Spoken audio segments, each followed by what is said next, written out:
Vandag maak ek vir julle lekker macaroons of macarons. Hulle is nie perfek nie, maar hulle is verskriklik lekker. Ek sif die versiersuiker en amandelmeel lekker goed saam.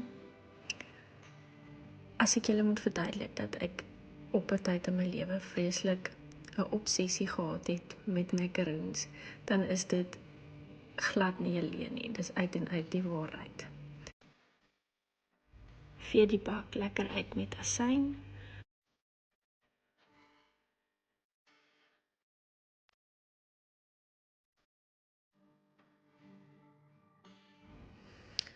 Klits die eiers tot skuimerig. Gooi 'n krummetaart by.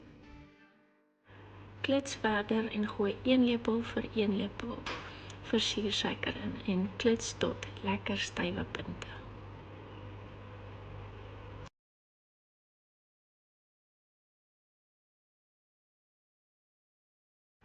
Gooi dan jou gunsteling geursel in. Ek is mal oor hierdie vanilla. Gooi 1/3 van jou meelmengsel in en vou dit goed in. As dit 70% ingemeng is, gooi weer 1/3 saam. Totdat die mengsel so afloop van die lepel af in 'n egalige stringetjie.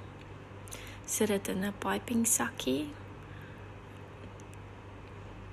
Druk jou vormpies mooi uit. Jy kan dit op bakpapier ook doen, maar ek het hierdie silikon maatjies. Skud dan lekker al die borreltjies uit. Ligborrels en dan steek jy hulle stukkend as jy hulle sien.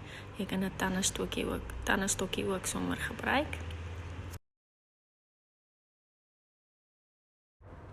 Laat rus die macaroons tot jou vinger so glad oor kan streel sonder dat daar enigiets vassit aan jou vinger.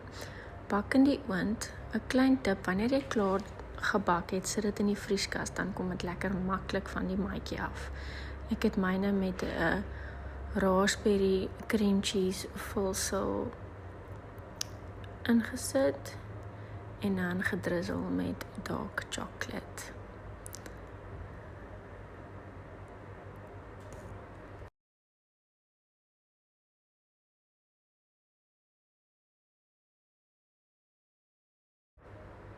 Definitief een van my gunstelinge, net soos op my troudag.